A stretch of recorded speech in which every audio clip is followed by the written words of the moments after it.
Once upon a time, in a small town in the middle of nowhere, a group of 4 friends decided to go on a yard sale adventure. The group consisted of Mike, the tech genius, Emily, the adventurous one, Jake, the skeptic, and Sarah, the creative one. They were all bored and looking for something fun to do on a lazy Saturday afternoon.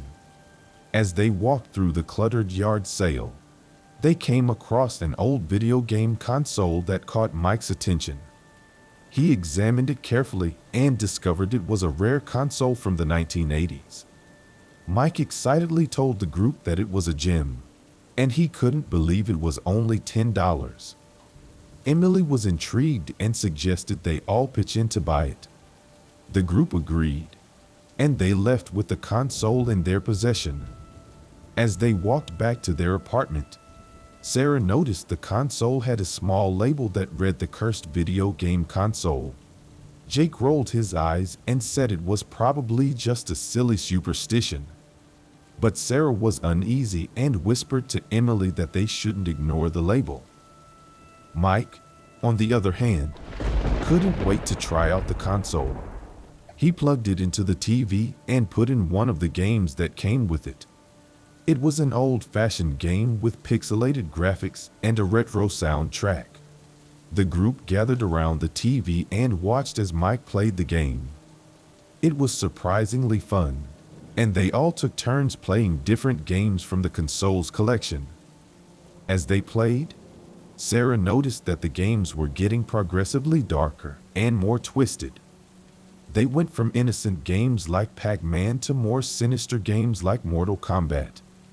Sarah voiced her concern, but the group brushed it off and continued to play. It wasn't until they played a game called The Forbidden Level that things took a turn for the worse. The game was simple at first, but as they progressed through the levels, they noticed that the graphics became more gruesome, and the enemies were increasingly violent. They soon realized that the game was not just a game. It was a gateway to a terrifying world. The group tried to turn off the console, but it wouldn't shut down.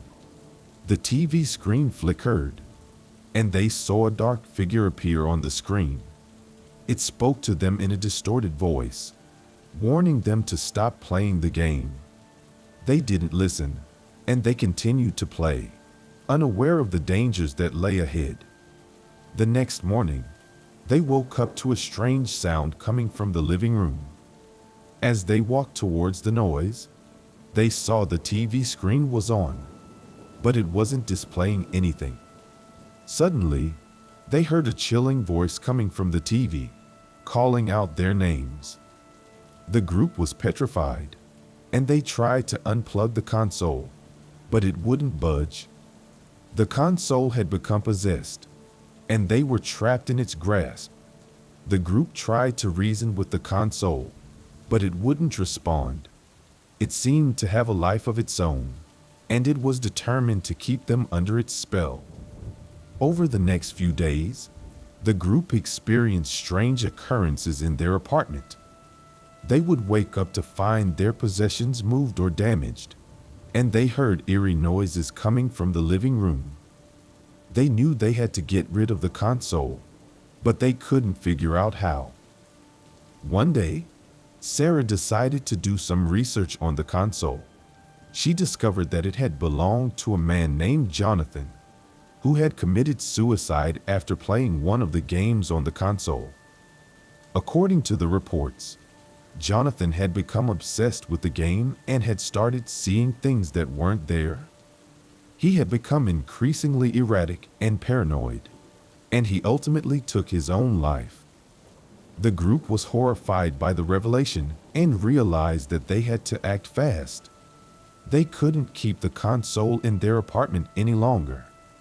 They decided to take it to a local pawn shop and sell it. As they walked into the pawn shop, the owner, a grizzled old man, looked at them suspiciously. He examined the console and asked where they got it. Mike explained that they had found it at a yard sale. The old man looked at them with a grim expression and said, "You shouldn't have bought this. This console is cursed." The group was taken aback by the old man's words. He then offered them a small amount of money for the console, which they accepted eagerly. As they left the pawn shop, they felt a weight lifted off their shoulders. However, their relief was short-lived. That night, they heard a knock on their door. When they opened it, they saw the old pawn shop owner standing outside, looking frightened. He told them that he couldn't keep the console in his shop and begged them to take it back. The group was hesitant, but they realized they couldn't leave the cursed console with someone else. They took the console back and decided to destroy it. They smashed it with a hammer and set it on fire, hoping to rid themselves of the curse once and for all. But the curse wasn't so easily defeated. The group started experiencing even more terrifying events, and they realized that the curse had followed them home.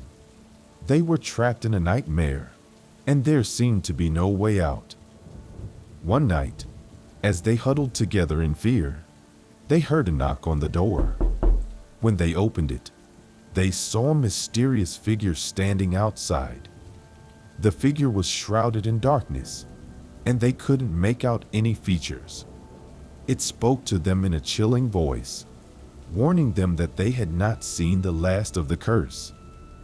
The group was paralyzed with fear, and they knew that they were in grave danger. They decided to seek help from a local paranormal investigator.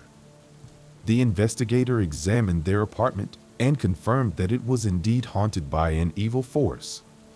He told them that the curse was too strong for him to handle, and they had to call in a more powerful force to defeat it. The group contacted a renowned exorcist, who agreed to help them. The exorcist arrived at their apartment and performed a ritual to banish the evil force. The group watched in awe as the exorcist battled the curse, using holy water and prayer. Finally, after a long and intense battle, the curse was defeated. The group felt a sense of relief and gratitude towards the exorcist. They had finally been freed from the curse's grip. As they said goodbye to the exorcist, they realized that they had learned a valuable lesson. They had underestimated the power of the supernatural and the dangers of playing with forces beyond their control. They vowed never to take any risks like that again, and to always respect the unknown.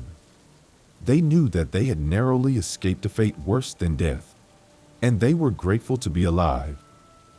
The cursed video game console was never seen again, and its dark legacy remained a cautionary tale for those who dared to tread into the unknown. The group of friends took the cursed video game console to the pawn shop and sold it for a small amount of money. They went on with their lives and never experienced any more supernatural events. However, they knew that they had narrowly escaped a terrible fate and decided to never take any unnecessary risks again.